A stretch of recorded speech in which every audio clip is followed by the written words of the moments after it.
Hi students, already I discussed previous day about Lok Sabha and Rajya Sabha. Today I will discuss about the powers of the parliament. The parliament in India has mainly 5 different types of powers. These are legislative, executive, financial, judicial and power of amend the constitution. Now we will see legislative powers. The parliament is the highest law-making body. It can legislate on all subjects mentioned in the union list, concurrent list and residuary subjects. Now, the powers to control the executive. In a parliamentary form of democracy, the Council of Ministers is collectively responsible to the parliament. The parliament controls the executive by questioning the ministers about their policies and actions.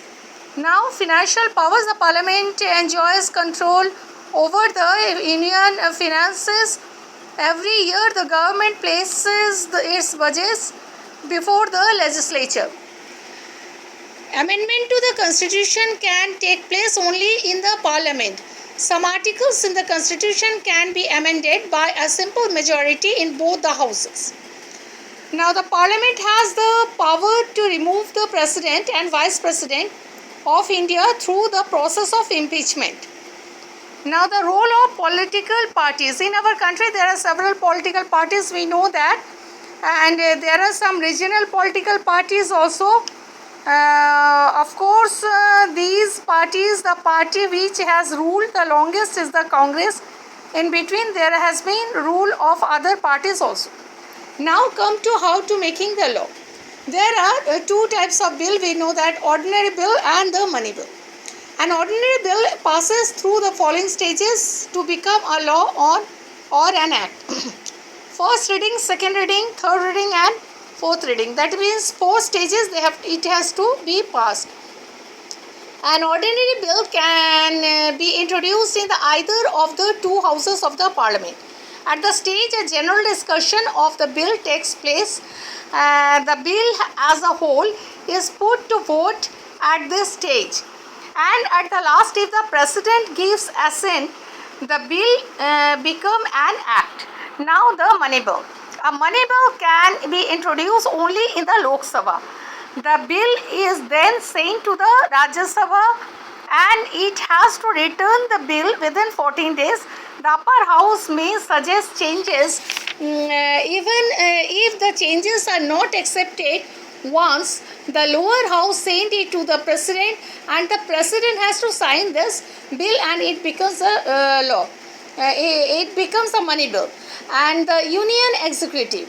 In the union executive, there is president, vice president and the prime minister, and the president is the head of the constitutional of Indian Union. The executive authority is vested in the president and the qualification of the president is he should be the citizen of India and at least 35 years of age. He should be qualified to be a member of the Lok Sabha.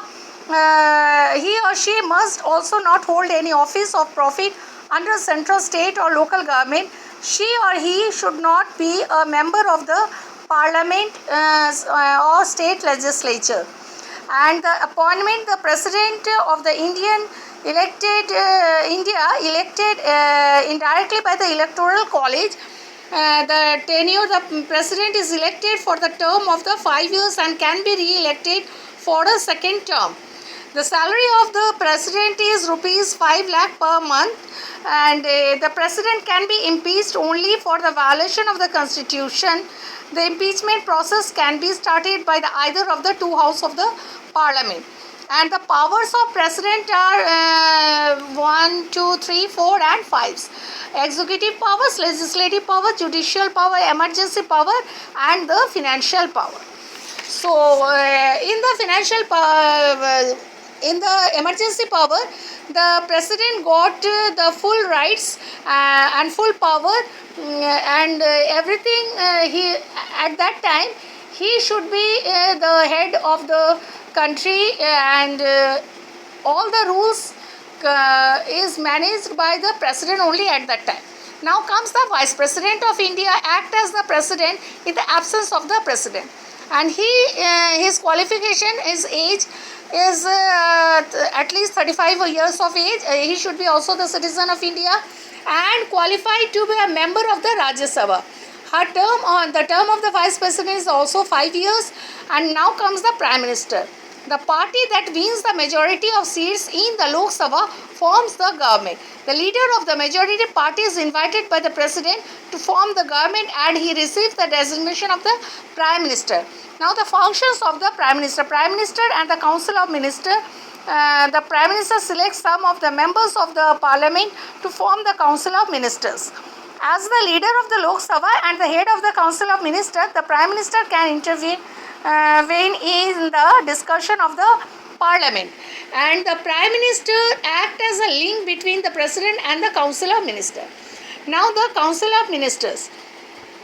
The form head of the Council of Ministers is the Prime Minister.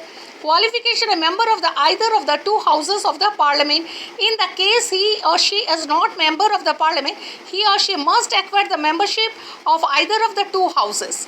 Now categories of ministers are cabinet ministers. Second level of the Council of Ministers are the Minister of the State and the Deputy Minister. Now the collective responsibility, the Council of Ministers work as a team, and therefore all the ministers are responsible to the legislature for the discussion taken by the Council of Ministers. And then the entire Council of Ministers has to be resigned if the vote no confidence is passed. Now the function, the Council of Ministers actually takes all the executive decisions. It prepares the budget, it gives effective to the laws passed by the legislature and looks after the administration of the country. Now the civil service. We know that there are three types of civil service in India. That is IS, IPS and IFS. Selection of civil servant there is Union Public Service Commission exam, competitive exam. By that the IAS officers are selected. Okay, thank you.